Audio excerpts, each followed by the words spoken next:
Welcome to our year-end investor update. Today's agenda, as always, is straightforward.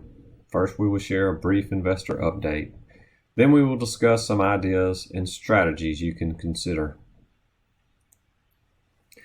Before we get to the presentation, we'd like to take a minute to remind you to stay safe and please try to stay positive. We're still experiencing challenging and unprecedented times, but as we like to remind all clients, please make your health a priority. It is always important to start by reviewing that there are 5 key areas of financial planning. These areas are preservation planning, retirement planning, tax planning, estate planning, and investment planning. Even though today's presentation is primarily about the equity markets, as a comprehensive wealth management firm, we try to always consider the impact of any recommendation we make on not just one, but all of these areas for our clients. The third quarter of 2020 reminded many investors that uncertainty and confusion is not a plan. The first 3 quarters of 2020 were very confusing for investors. In mid-February, the S&P 500 made new all-time highs. Then, because of COVID-19, in March, the S&P 500 fell from its 52-week high to a 52-week low.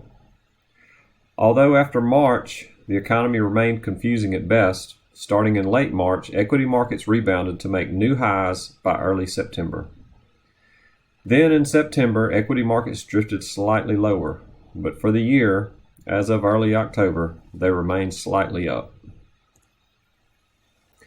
Although equity markets had moved significantly higher, after the third quarter of 2020, investors faced interest rates and bond yields remaining ultra low, unemployment improvement but still at disturbing levels, home signings recording a record high, personal income recording a decline, and disease experts warning about a potential flu season progression of the COVID-19 outbreak. Federal Reserve officials confirmed in September that they would be holding interest rates near zero. They also shared that they would stay there for at least 3 years, which effectively means that the Fed will keep their key rate at or near 0% until 2023. With interest rates at record lows, income-seeking investors looking for reasonable yields could be disappointed. The low interest rate environment has been described as a bonus for borrowers and a nightmare for income-oriented investors. With interest rates projected to stay near zero for years, here are 4 ways low interest rates could impact you. First, home mortgages and personal loans. Fixed-rate mortgages and fixed-rate loan holders have an interest rate locked in, so they will not be affected unless you refinance your rate. Homeowners with an adjustable rate mortgage could have already seen their monthly payments decrease. This could be a good time to consider the benefits of changing to a fixed-rate loan if possible. This is also a good time to see if your personal loans could also be rewritten at lower rates. Credit card debt. This might be a good time to look at ways to reduce any credit card debt you may have. 3 savings accounts. Since March, interest rates on most of even the highest yielding savings accounts have been less than 1% and many closer to 0%. The days of relying on strong returns from money market accounts and certificates of deposit may, for some time, be in a rearview mirror only. Lastly, income-oriented investors. The idea that interest rates will be low for a long period of time requires income-oriented investors to carefully think through their personal strategies. This is an area where we can help you review your choices to hopefully meet your specific needs. With interest rates at record lows, income-seeking investors looking for decent yields could be disappointed. So what is the potential true cost of safer investments? According to Barron's, the average bank money market rates on October 5, 2020 was 0.10%, and the average 12-month CD rate was 0.27%. For many investors, these low rates might not help them reach their goals. Therefore, equities could be a part of your diversified portfolio.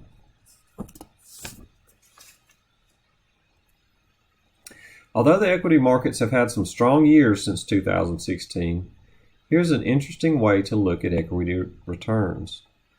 Is it a stock market or a market of stocks? What do we mean?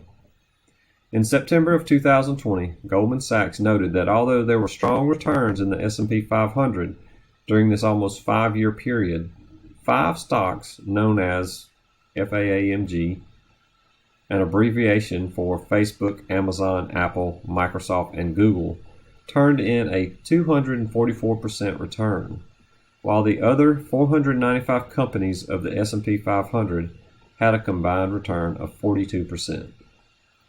While those 5 companies are large and well-respected companies, several of them do not offer a dividend, and they might not be the most appropriate for income-seeking investors, conservative investors, or retired investors. So where are equity markets headed? Investors need to prepare for volatility. Many investors this quarter enjoyed a nice rise in equity prices, and some analysts caution that based on historical numbers, like price earnings, the case can be made that equities are highly overvalued and overpriced. Others debate that the ultra-low interest rates and high levels of liquidity from the Federal Reserve equities are still attractive. Jeremy Siegel, the Wharton professor who is credited for predicting that the Dow would cross 20,000 in 2015, explained to CNBC in an interview on September 28th why he believes that the stock market is looking forward to a really good run next year. Regardless of who takes the White House, Siegel explained that the tremendous burst of liquidity from the Federal Reserve and Congress will continue to provide a huge tailwind for stocks. Siegel also added, "I think that uncertainty is going to continue to weigh onto the markets." Some other strategies are cautioning against equities.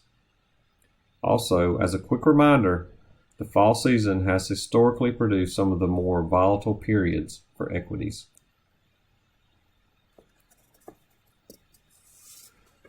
While we are not being political at all, we still need to remind you that markets do not like uncertainty, and today's political environment is certainly uncertain. The presidential election and important congressional races remain as one of the more talked about subjects in the world today. Our goal is to focus on facts and be watchful of how the political landscape will potentially affect your investments. The political results of the upcoming quarter could affect an investor's outlook, and therefore, this is a topic for us to monitor. Is a future market decline an entry point for new and additional funds, or an exit point? As this chart shares, since 1987, there have been several large declines in the S&P 500. It also shares that 12 months later, the equity market had moved to a better place. While past performance is not considered an indication of future performance, this information confirms that panicking and selling after a decline might not be the best idea. How should an investor move forward? One of our responsibilities is to look at all situations and guide our clients with ideas. A main goal is for us to consistently search for opportunities. Let's quickly review some of them. A year-end review to see if your risk tolerance has shifted is always important. Also, revisiting to see if your time horizons have changed is also wise.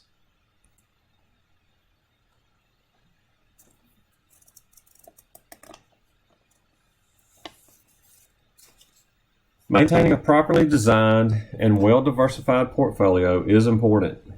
Rebalancing is defined as the process of buying and selling portions of your portfolio in order to set the weight of each asset class back to its original state.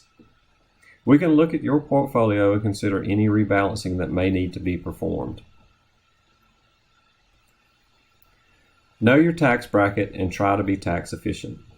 For illustrative purposes, we have grouped tax brackets into 3 major categories: While a goal is to always be tax efficient, it is easier for those who are in the 10 or 12% tax bracket to be efficient.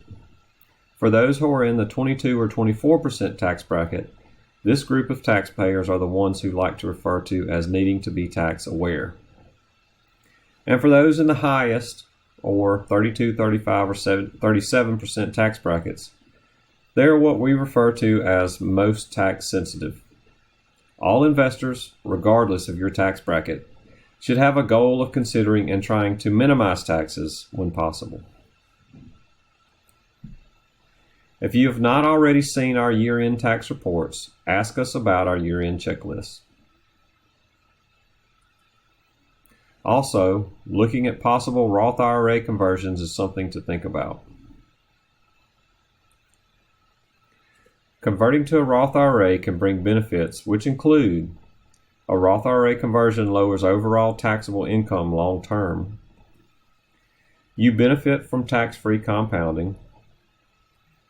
Roth IRAs have no RMDs at age 72, and there are tax-free withdrawals for beneficiaries.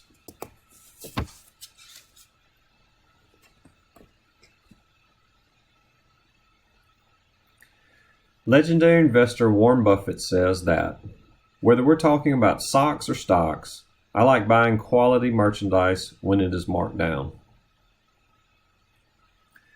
Legendary portfolio manager Peter Lynch shares that people who succeed in the stock market also accept periodic losses, setbacks, and unexpected occurrences.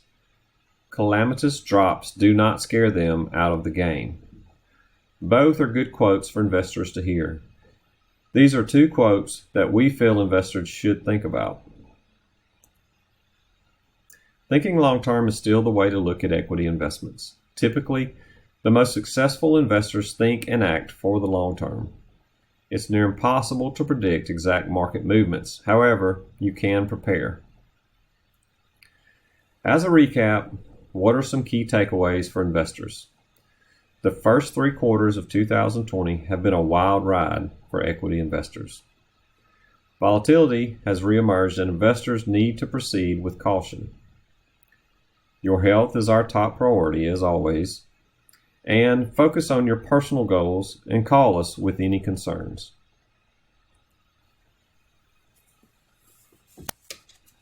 So, what can you expect from us? You can always call us if you did not see our year-end tax report. You can expect regular communication, more frequent discussions, and you can expect that we are continually reviewing economic, tax, estate, and investment issues for our clients. Thank you for your time today. Remember, your health and well-being is our highest priority. We appreciate the opportunity to assist you with your financial needs. We would also like to help others. In fact, some of our best clients were referred to us by existing clients. We would be honored if you could share some names of friends to add to our mailing list so that they can benefit from our information.